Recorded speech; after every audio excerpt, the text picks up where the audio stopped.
Hello and welcome. Did I ever send you the intro to? I think so. Hello. Alright, today we are starting a new feature on our channel. The board's changed. The board looks different. Heroes and Villains. So this is Drunk Doctor Who, Heroes and Villains, where we talk about a hero or a villain. These should hopefully be much shorter episodes. Probably. Probably. We get off topic. Alright. Which reminds me, just kidding. We'll go through and we'll, obviously the first episode, we're talking about the First Doctor. The First Doctor.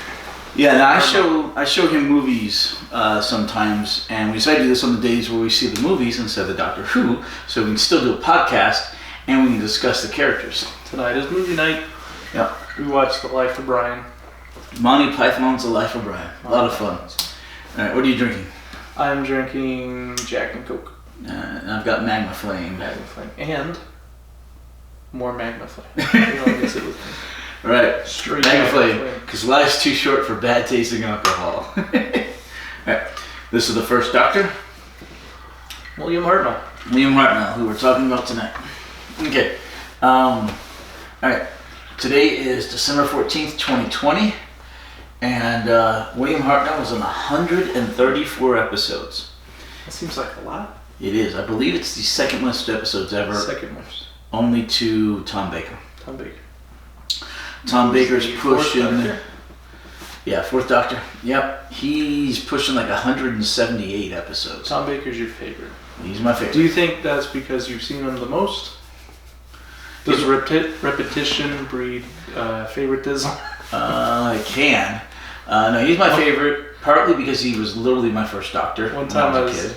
Well, that's a good point. Yeah. But one time I was driving from Utah to Lubbock. It's like 16 and a half hours. And in the mountains, you don't really get any radio reception, radio service. So I couldn't listen to radio. And I had one CD. It was this album by NF. And I listened to it and I'm like, this is terrible. I hate it. I don't like it. But I didn't have anything else to listen to. By the end of it, you love the album. I listened to it over and over. I'm like, this album is great. I still like it. And I think, maybe it's probably just because of repetition. And something in my brain just clicked and I'm like, oh, this is catchy. I know this beat. There's an episode of How I Met Your Mother Yeah. where they take a trip and they've got a single stuck in the cassette deck, and it's 500 miles by the Proclaimers. And so they show them at the beginning of the trip, Lot 500. They show them at the beginning of the trip singing to it. By midway through the trip, they hate it. By the end of the trip, they love it again. Because it's just the one song over and over. Okay, so anyway, obviously there won't really be a plot summary because we're not talking about any specific episode. But we will talk about what we thought of, in this case, William Hartnell, what he, how long he was there, go maybe through his companions, and just give our thoughts on it, maybe any questions. So we're covering him and his companions? Well, no, we might just list them. Okay. We'll do his companions in different episodes. See, that's one of the nice things about this. Assuming they're shorter, we can do several of these in an evening. So there might be 3 or 4 of these episodes uploaded by tomorrow. Maybe we'll save them for backups. With my new supercomputer. Yeah. Okay, so anyway, the very first Doctor, William Hartnell, and we watched the biography on him. Yeah, we did. Yeah, Adventures in Time and Space. And the pilot. We had a lot of extra content for Hartnell. Yeah, it's the only time they've ever done a reshoot of a Doctor Who was the original. We also had a movie that didn't have William Hartnell in it, but it was covering the second serial. But a reimagining of. That is the. What's that movie called? The Daleks. Well, Doctor Who and the Daleks with Peter Cushing. Peter Cushing. Peter Cushing, yeah. He was in Star Wars. Mm-hmm. Grand Moff Tarkin. Yep, Grand Moff Tarkin. He passed away. Well, yeah, he was old when he did Star Wars. But he was. They CG'd his face in one of the new Star Wars films. Yeah, I'm not a fan of that. Me either. Does his family own his likeness? Or is that like public domain? Do they have to go to the family and license out his face to do that? I don't know. We're getting into an era when you do not need actual actors. Much like the movie I showed you, The Congress. Princess Bride. Yeah, the lady from The Princess Bride. But you pretty much you no longer need actual actors. You can use CGI of them and stuff. Yeah. And I'm sure in the past, you might want to close the show. I'm sure in the past that they probably had stuff about sequels and edits and stuff. Because usually when you film a film, the people who film the film also own everything that winds up on the cutting room floor. So any edits like that, any extras, they own. These days they put on DVD and stuff, but in the past they've used that for various effects. There was a Pink Panther movie made after Peter Sellers died. A whole movie? A whole movie. He was dead, but it was entirely made from the stuff off the cutting room floor from the other movies. They tried to do a thing like that with Bruce Lee. Except as like a half-completed movie that they never finished filming before he passed away. Oh yeah. It's pretty bad. They try to stitch it together and save it. Yeah, Bruce Lee's family has had rotten luck with finishing movies. But anyway, we digress. All right, what are you putting up there? Whoops, wrong spot. I was gonna write down the companions.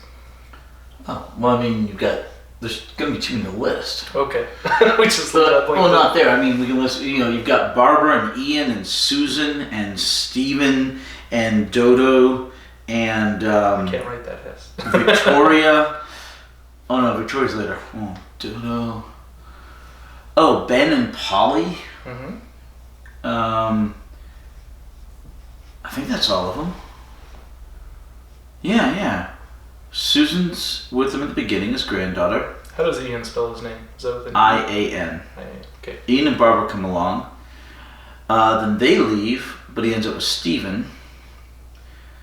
Then Stephen, let's see.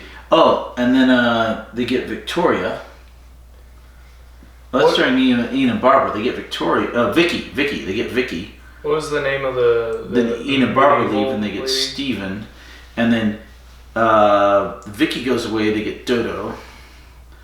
Then he fluffs off Stephen. Then he fluffs off Dodo. And he gets Ben and Polly. And then Ben and Polly are his companions when he regenerates into the second Doctor. Katarina. Did you say Katarina? Oh, holy crap! I forgot about Katarina and Powers. Yeah, Sarah. Sarah Kingdom. So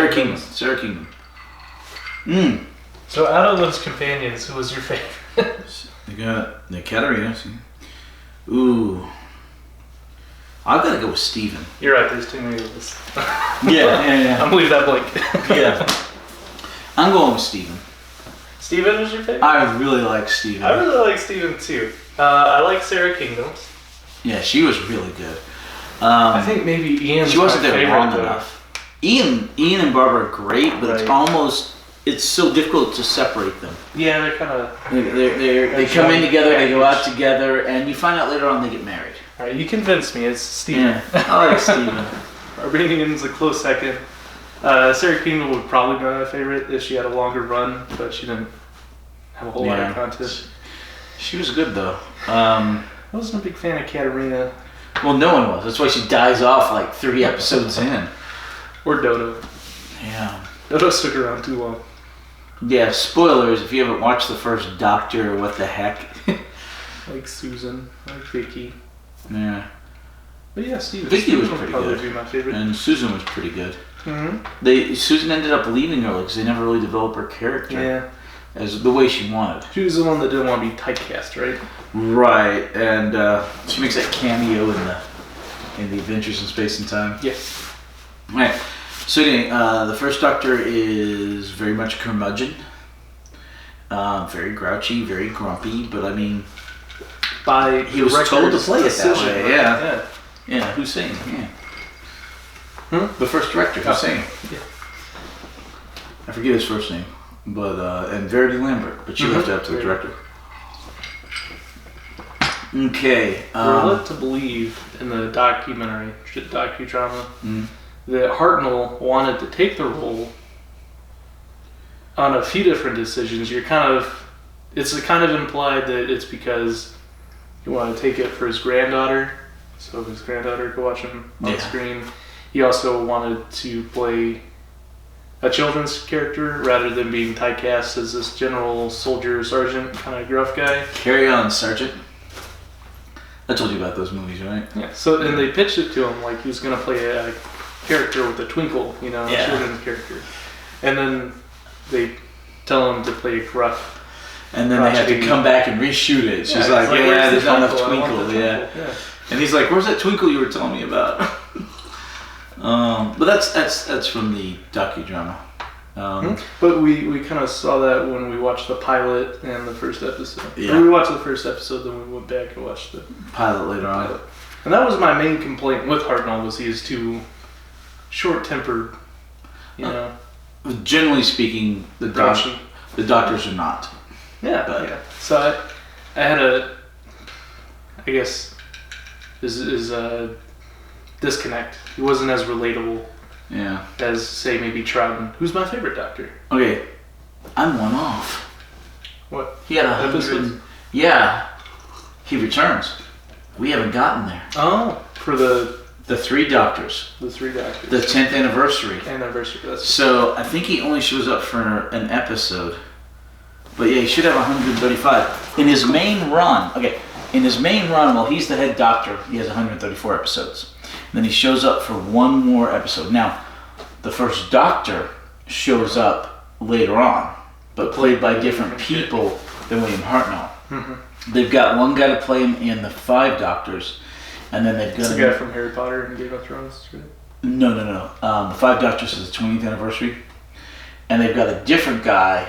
The guy from Harry Potter and Game of Thrones. The same guy who played in the who movie. Played Hartnell in the Avengers: Space of Time, plays the first Doctor in Twice Upon a Time, which is Capaldi's last episode. It's a Christmas episode, so you're like a Wikipedia article. Thank you. But yeah, so he's there for actually one more episode than that. Hartnell himself, of the first Doctor, does return later on. He's the only Doctor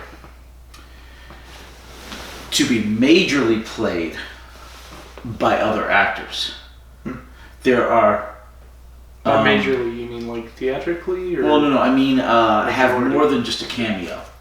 In the 50th anniversary episode, they have people like running through the screen dressed up as certain doctors, but it's not those doctors because they're dead or they're so old, but it's just somebody in the clothing. You never get to see the face. Well, except a couple times, but those are clips from the old stuff. But yeah, so with an actual speaking part, with an actual, more than just oh my gosh, here's a brief cameo of him running. They do that for the 50th, but he's the only Doctor that's been done like that in the show, not in the docudrama, which had somebody playing Troughton for the regeneration. Right. But he was playing Troughton, not the second Doctor. The same way that What's-His-Face was training Hartnell, not the first Doctor, until he came back and did it in the show. Yeah. Was that the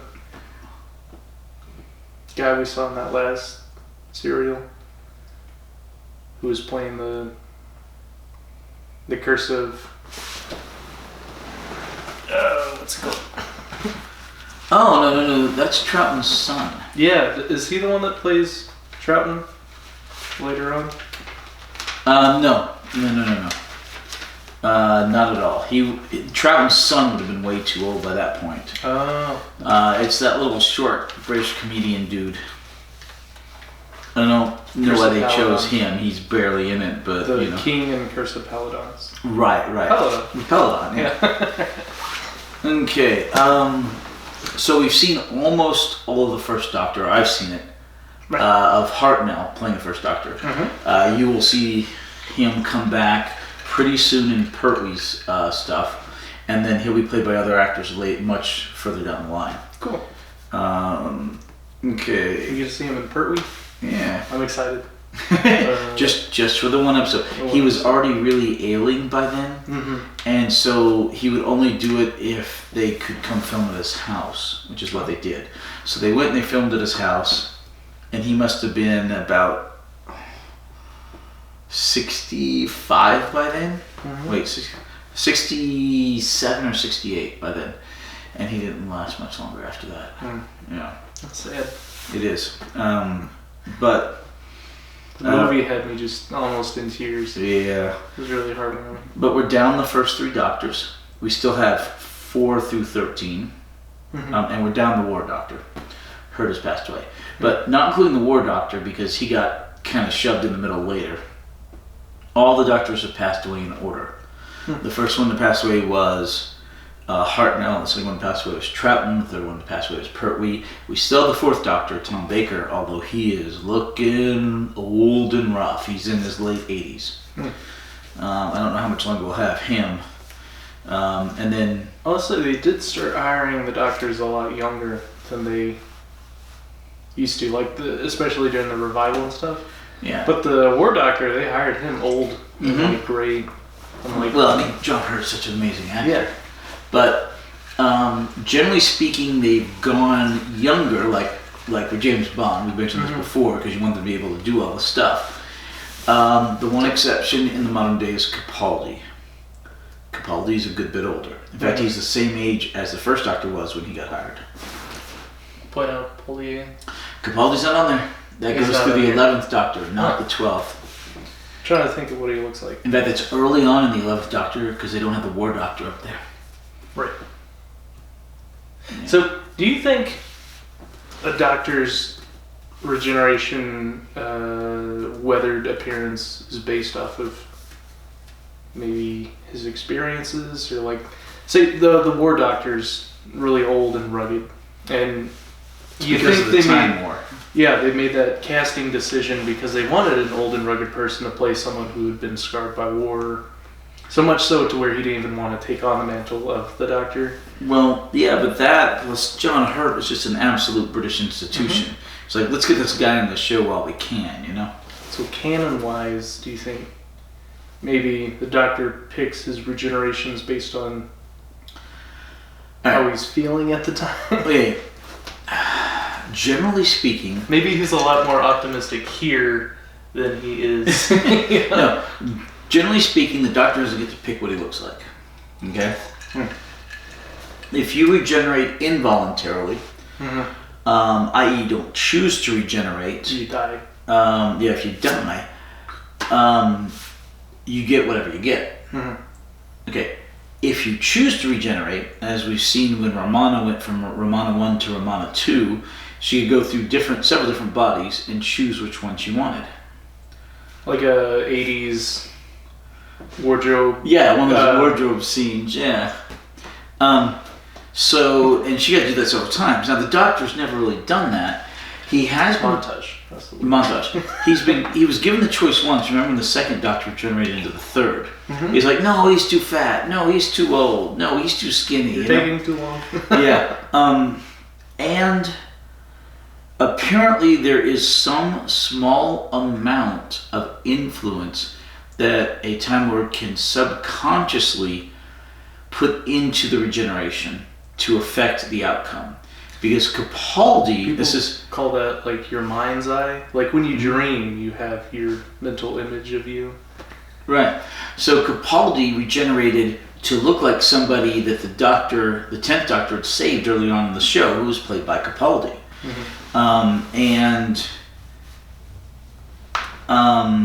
And he kept trying to figure out why that face, and then he finally figures out, oh, it's because I saved this guy. It was to remind me, if you can't save everybody, at least save somebody. And we'll get to that much, much later. And the 6th Doctor was a different Time Lord in the show who was a guard on Gallifrey before he became the 6th Doctor, Colin Baker. But they never addressed the same face thing with him. Although, given what happened with Capaldi, it could be retrofitted, you know? I like to think of Hartnell's appearance having it's somewhat being determined just by his experiences, because as far as we know, he's been the Doctor for a while, because he was running around with his niece for who knows how long. The granddaughter. Granddaughter, sorry. Yeah. Well, he'd been the Doctor for a long time. Also, he was the first Doctor, so who knows how many adventures he had before we see this show. Correct, and they mentioned some of those. Mm-hmm. But yeah, current... You kind of get the feeling that he's weathered going into the show. Right. He's crotchety. Current grumpy. Timeless Child garbage notwithstanding, which we're waiting to still see if that becomes canon or if the Master was lying. We don't know. We're still waiting for Series 13. That happened in Star Wars, where Darth Vader says, "Luke, I am your father." And he's like, "No." And then all the kids that watched the movie were like, "That's not true, right? He's a bad guy. He lies." And then Lucas heard that and he's like, "Oh, I need a good character to go in and reaffirm that plot point." So then he had Yoda tell Luke that, "Yeah, that's your dad." So it's kind of like that. Yeah. But we'll see if we'll find out. reaffirmed. But Timeless Child notwithstanding, Because First it's Doctor unpopular is the First Doctor. plot decision. Yeah, he is it. He's the original, and they number from him. We'll find out later on whether or not Timeless Child is canon or not, and whether or not we want to accept it as canon. Because as a noob going into Doctor Who, first learning about the regeneration thing and how that worked, I assumed that the First Doctor wasn't the First Doctor. I'm like, well, who knows how many? And then later on, I found out about like the number rule. Right, and they very much. Once again, forget the Timeless Child, but yeah, it is very much numbered based off his regenerations. So he had to have been the first. And they always count directly from him when it comes to all of that. Which I think is a mistake, because why would you like put a number on, how many different actors you can have play a role? It's like saying only so many James Bonds can exist. Well, because they never thought the show would go on that long, and they were right. It was canceled twice, or canceled and then not picked up. I always think like putting things in a strict timeline is the biggest mistake you can. Because it's kind of putting a limit on how much success you can have on a franchise. And you were talking about that last week. I watched the podcast, and you were like, "Oh yeah, the Castle Wolfenstein guy wrote Castlevania, worst thing he ever did." Yeah, he said that himself. He's like, "This was a mistake." Because then it got weird, and they started going into the future, and he had left the company since then. But on the other hand of that, I kind of like when things have a really what's the word? Just like an ending, an actual finale, rather than being pulled out and stretched out to, just milking the cash cow. I like when things like have Disney does. a planned end. I like planned ends. As long as you have a proper full plan. But it also depends on like the genre, and the Doctor Who thing as a children's/family show feels like something that's just timeless and countless and multi-adventured versus like a really plot-heavy, Yeah, it's not lost. Yeah, Doctor Who can get away with not having a timed ending, Right. Versus, maybe a Harry Potter. Alright, well, we've already talked about every single one of the First Doctor serials.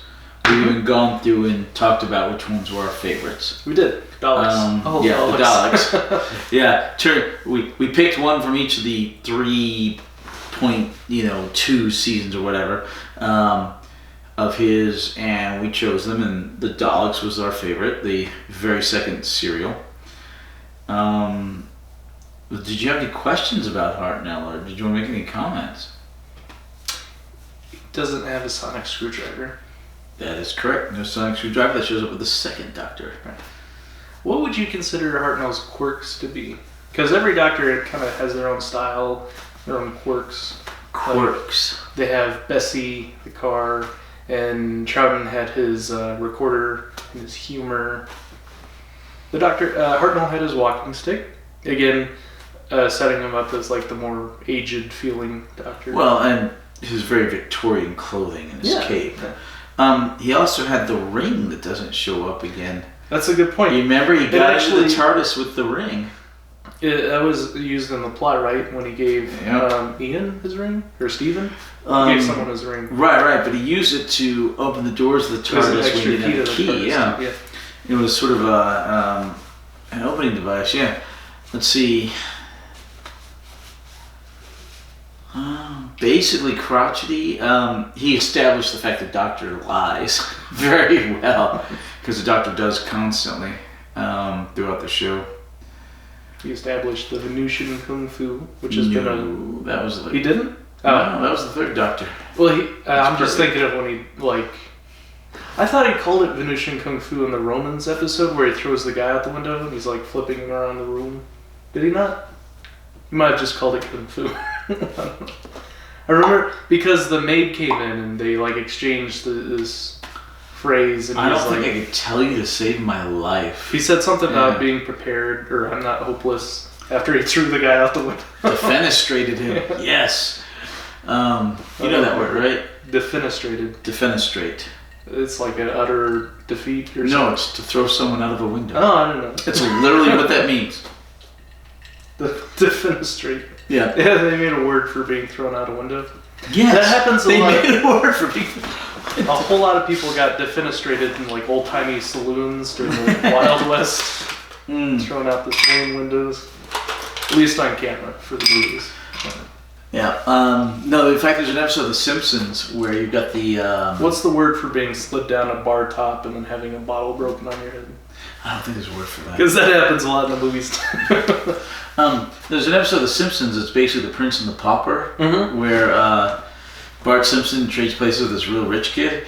And the fact that the kid playing Bart knew the word defenestrate, Lisa's like, "You're not Bart." You're not Bart, what did you do with him? Right. It's like, he defenestrated him. It's like, Who are you? How do you know that word? You're not Bart. Because Lisa's the smart one. That's fun. I've heard of that episode. I've never seen it. Well, it's a great show. They almost have as many seasons as Doctor Who. Are we going to start a Simpsons podcast?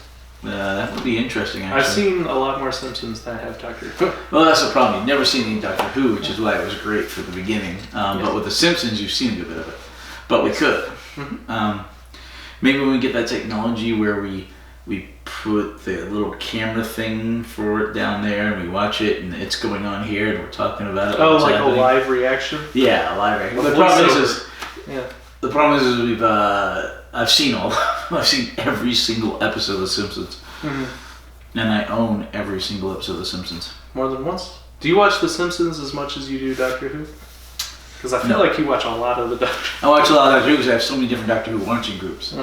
But I mean, that's by design. Yeah. Because you wanted to watch Doctor Who. I love Doctor Who. I mean, I love The Simpsons as well. And The Simpsons keeps catching up to Doctor Who on episode numbers. Because The Simpsons has 24 a year, and Doctor Who has 10 episodes, 12 episodes every other year these days. Why is that? Why do they make such a... Seems like they're really tightening their purse strings on like budget and the BBC is circling the drain on a lot of stuff. And do you think we're going to see another cancellation of Doctor Who? The ratings keep up the way Chibnall and Whittaker are going. It's very possible. I really, really, really want them to go to the next Doctor. I do not want Whittaker in there for the 60th anniversary. I do not. I don't want Chibnall in there because he'll just mangle it. Change directors. Right. I want the showrunner to change. I want the Doctor to change. I just don't want them in there for the 60th. But at this point, I think they'll be lucky to make it that long. When is the 60th anniversary? November of 2023. Oh yeah, that's a while. November 23rd, I think, to be precise. 2023.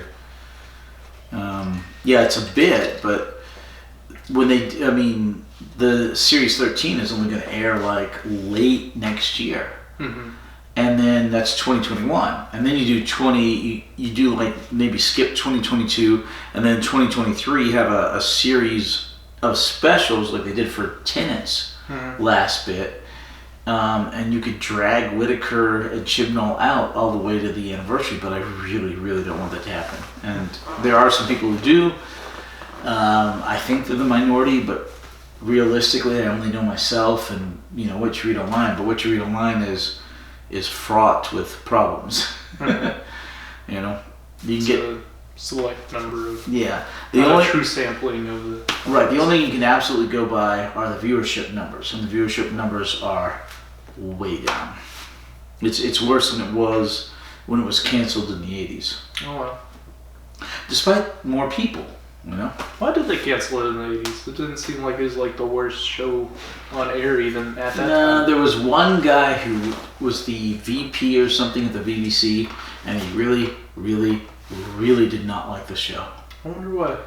I don't know, but he saw it as an embarrassment to the BBC, an archaic embarrassment. Bugs, big, and all sorts of monsters. stuff, right? And he did everything he could to cancel it, and despite the fact that the show was getting better again in seasons 25 and especially 26, they just managed to finally, kill the beast by removing the oxygen. Who was the doctor when it got canceled? McCoy. That's McGann. That's McGann. Which one's McCoy? I know this. McCoy's up here. No. Oh. Nope, that one. Yep, right above McGann. That's McCoy. I thought I had that down, but I don't. You're pretty close. I mean, I do need to get a new one of those, or get some stickers and put the new just Photoshop them in there. Photoshop. Well, it's a wonderful poster. It's just out of date, But that's cool. Yeah, I mean, I could use the War Doctor on there. I could use Capaldi. You also have the Star Wars poster over here. Well, yeah, Revenge of the Jedi. The original, and then we have original an album title. over here. That's Monos, The Hands of Fate. What's the board? The cardboard? We're All Mad Here with Alice and I see it now. There's a screw there. What was hanging there? Did you take it down? Probably an antenna for that TV. Okay. All right. Okay. Let's end this episode. Do you have anything else to say about That's just about it for Hartnell. Who's your favorite villain? The Daleks? Well, we're going to do the villains in different podcasts. Who's your favorite of Hartnell's? Of Hartnell's. Wow. The two super big classics are Daleks and Cybermen, both of which premiered during Hartnell's tenure. Cybermen at the very end, the Daleks at the very beginning. I'm trying to think if there are any other absolutely iconic villains. The Toymaker was Troughton, right? No. The Celestial Toymaker. Celestial Toymaker was Hartnell. That one was reconstructed. That was a good one. I like this. The first 3 episodes were. The 4th one exists. Yeah. The Monk. The Monk was a good one. The Monk was good. He's another Time Lord the first time. Yeah, and he shows up during 2 different serials. The Yetis and the... you got the Daleks Master Plan, which he shows up the second time. The first time he shows up was the invasion one. Was it the Smugglers? No, I can't remember. Where he's trying to help them invade. Yeah. Forgot what that was called. Yeah. Other really iconic bad guys is going to be the Guardian of the Solar System from Daleks Master Plan. Chin. Yeah, we talked about him last week. Yeah. Not a big chin. Let's see. Chin. Who else? It's pretty good though. Yeah. That's a lot of showrunners. We don't have the Master yet. Not the Master yet. We have some cool aliens. Like, what's that hive mind alien? Oh, the one from the Keys of Marinus? With the big ants? Keys of Marinus. Yeah. Big ants. That one was pretty good, but